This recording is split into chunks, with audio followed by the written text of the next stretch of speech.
Hey guys, Brian with Three Ravens Bushcraft here, and I'm working on the axe. I've kind of nicknamed it the Class Act, um, and the reason being is that it's the Class Axe. So, what it is, it's a 3 pound or 2.5 pound. I didn't actually measure it before I put the haft on, but 2.5, 3 pound. Iltis Oxhead German axe from West Germany, so it tells you how old it is. And so I threw a 28-inch handle on it, and if you watched one of my previous videos, you would have seen that I was using this tool, Card Scraper, to scrape out and take off just small amounts. And so the beauty of this is that it really does take off, just shavings, which is great. And like I said before, it was really good. It's really good for taking off the varnish on your handles when you get them from the store, because of course they're all varnished up. Now, if you want to shape your handle, the next thing you want to do is get yourself a rasp. And so you can get one of these guys, from the hardware store for under 15 bucks, unless you want to go to Lake Lee Valley and really spend a lot. These are good too. This is called a 4-in-1. So there's 4 different types of abrasives, we'll call it, on here. And so this one's good for that. It's got a round edge, and then it's got a flat edge, and then it's got coarse, and then it's got a medium fine, we'll call it. So it's not bad, especially if you're going to do like a long trip in the bush or whatever. Maybe that might be a tool to throw into the bottom of your pack if you ever needed to make a handle or something. Now, so this is good.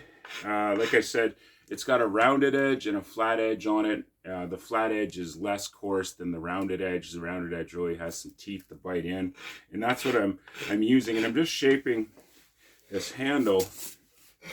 And so basically, I've used it now for about a month, and I like it. But I figure, you know what? It doesn't need to be this bulky, and that's kind of the beauty of getting handles from the hardware store and stuff, is that yes, you can just throw it on your axe and that will be more than sufficient or suffice.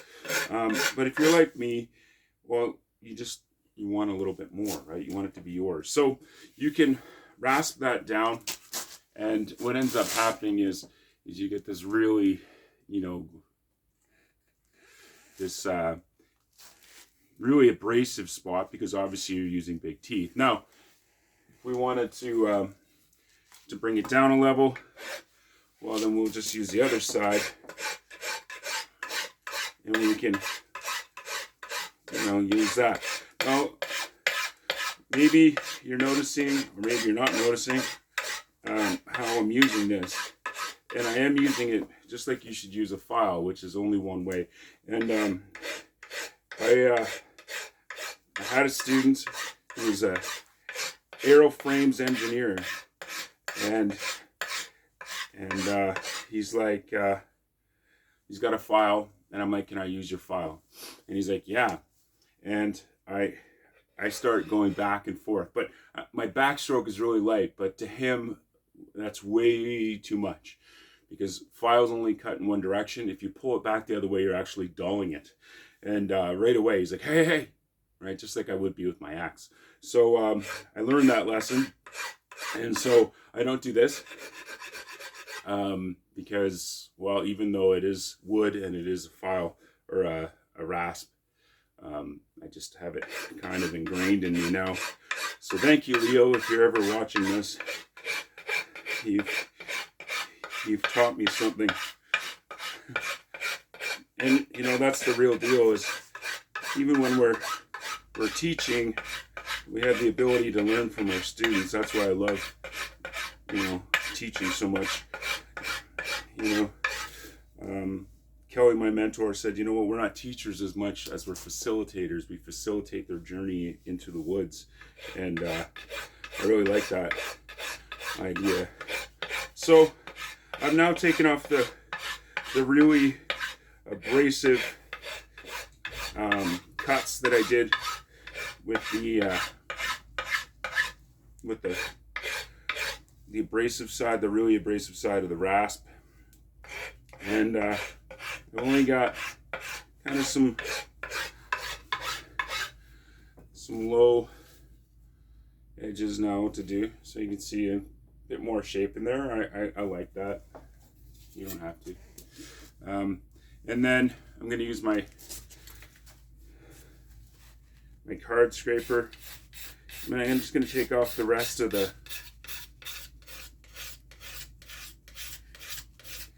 highs and lows. Now I am using it only in one way. Again, I'm not doing this back and forth motion, because that's again, it's going to dull down my card scraper.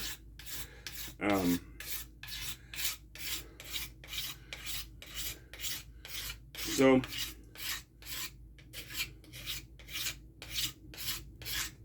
now I've got a lot of that sorted out.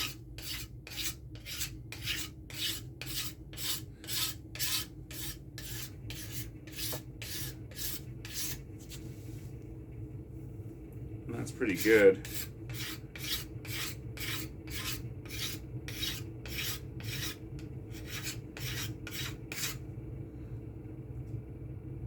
And I could probably sit here and mess with this for forever, but that's not a very exciting video.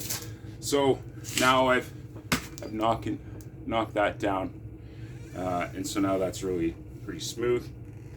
And then just to show you what this card scraper takes off, it's just fine hairs of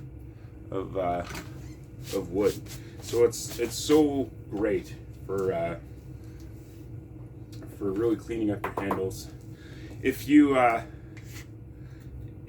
a big gouge or something, I don't know, or if you just want to reprofile your handles, this is such a great tool. And really, I mean, it's just a chunk of tempered steel. And I think it must be carbon steel, because it's got a little bit of marks on it. And then if we needed to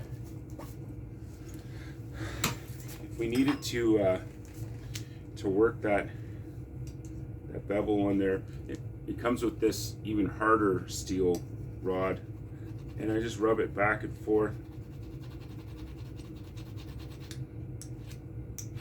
And then the last few, I give it a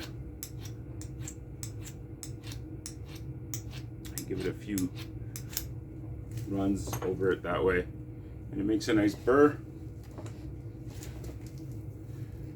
And then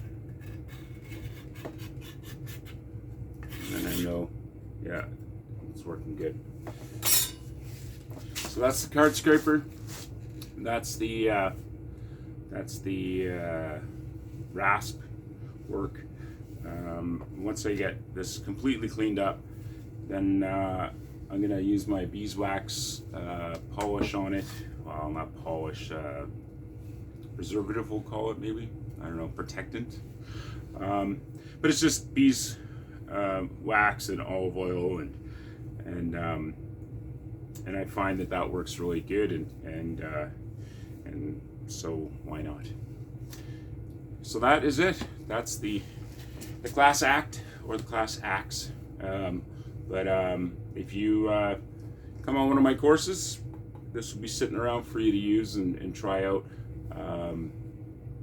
More so on the intermediate and advanced courses. Basic courses, we don't touch axes at all. But anyways, that is it. Hope you're staying warm out there, because it's cold. Cheers.